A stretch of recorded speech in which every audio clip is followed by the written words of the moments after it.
जब तापमान 45 डिग्री से ऊपर चला जाता है तो हमारे आधुनिक समाधान विफल होने लगते हैं। हमारे घरों में एयर कंडीशनिंग के चलने और फ्रिज में बर्फ वाले पानी के बावजूद बाहर की उस भयंकर गर्मी में कदम रखते ही हमारी ऊर्जा खत्म हो जाती है और हम खतरनाक रूप से डिहाइड्रेटेड हो जाते हैं। अब जरा ऐसी बर्फ और बिजली को हटाकर देखें। सदियों पहले थार मरुस्थल में रहने वाले परिवारों ने भी इसी बेरहम सूरज का सामना किया था। यहाँ एक परिवार को जीवित रखने की जिम्मेदारी अक्सर इस तरह की महिलाओं पर होती थी, जबकि उनका परिवार मिट्टी में थका देने वाला शारीरिक श्रम करता था। उन्हें ऊपर से पड्डे डेचने वाले घातक तापमान से उनकी रक्षा करनी होती थी। उन्होंने हाइड्रेशन साइंस या इंसुलेटेड कूलर के बिना सूर्योदय से सूर्यास्त तक काम किया, फिर भी वे लगातार हीट स्ट्रोक से बचे रहे। उनके भोजन को एक जैविक इंजीनियरिंग प्रणाली के रूप में डिजाइन किया गया था, जिसमें मरुस्थल के सूरज के खिलाफ विशिष्ट रासायनिक बचाव तैयार करने के लिए मिट्टी के ओवन की गर्मी का उपयोग किया गया था। बचाव सूरज निकलने से पहले ही शुरू हो गया था। गंभीर डिहाइड्रेशन से लाडिजने के लिए उन्हें अपने शरीर को तरल पदार्थों से भरना पड़ जाता था। उन्हें एक पूर्व निवारक बचाव की आवश्यकता थी। उनका समाधान राब नामक पेय था, साथ में छाछ। वे बाजरे का आटा लेते, उसे पानी में पकाते, उसमें छाछ मिलाते और रात भर छिद्रपूर्ण मिट्टी के बर्तनों में किण्वन फर्मेंट के लिए छोड़ देते थे। यह मिश्रण एक सटीक जैविक कार्य करता था। काला नमक और भुना हुआ जीरा मिलाकर वे सीधे अपने शरीर में महत्वपूर्ण इलेक्ट्रोलाइट्स इंजेक्ट कर रहे थे।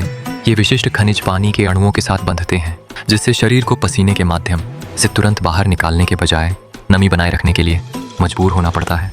हल्की किण्वन प्रक्रिया ने एक तीखा खट्टा स्वाद भी पैदा किया, जो सक्रिय रूप से शरीर के मुख्य तापमान को कम करता था और पर्यावरणीय तनाव के खिलाफ प्रतिरक्षा प्रणाली को मजबूत करता था।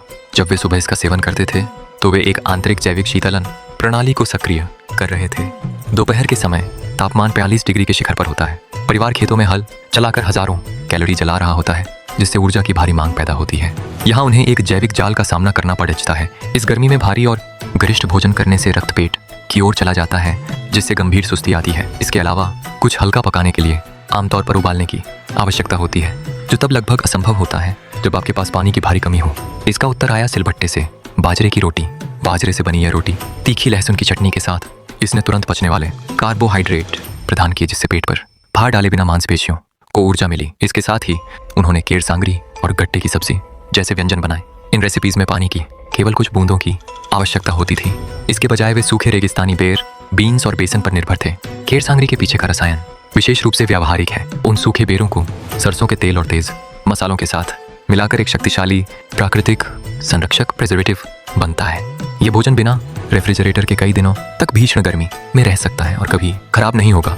उन्होंने संसाधन की कमी के बीच ऐसा मेनू बनाया जो शून्य पानी की बर्बादी के साथ अधिकतम कैलोरी ऊर्जा देता था। शाम तक शारीरिक थकान बहुत अधिक हो जाती है।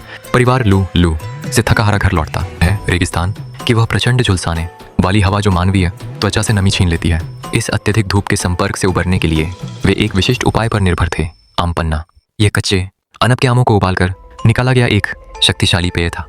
उस कच्चे आम को चीनी या गुड़, काला नमक और जीरे के साथ मिलाने से पेट में तेजी से जैव रासायनिक प्रतिक्रिया होती है।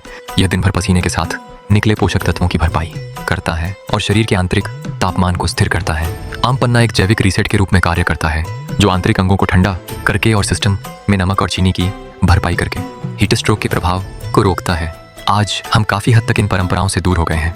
इन विशिष्ट मौसमी सामग्रियों के बजाय आधुनिक सुविधाओं को चुनकर हम उस आंतरिक जैविक नियमन को खो देते हैं, जिसने कभी 45 डिग्री की गर्मी को सहनीय बनाया था। ये व्यंजन सदियों के अवलोकन को दर्शाते हैं, जो प्रतिकूल वातावरण की मांगों के साथ मानव जीव विज्ञान का मेल कराते हैं। यदि आप अंतर महसूस करना चाहते हैं तो उनकी प्राचीन दिनचर्या पर आधारित इस प्रत्यक्ष चुनौती को आजमाएं। कल सुबह छाछ पिएं, दोपहर में रोटी और केर सांगरी खाएं, शाम को थोड़ा आम पन्ना लें। ऐसा 3 दिनों तक करें। ये चार्ट दिखाता है कि जब आप यह बदलाव करते हैं तो आंतरिक रूप से क्या होता है। केवल 72 घंटों के लिए इस विशिष्ट आहार को अपनाने से आपका शरीर अत्यधिक गर्मी को झेलने के लिए तैयार हो जाता है। हमारे पूर्वजों ने तपते सूरज की समस्या को पहले ही सुलझा लिया था।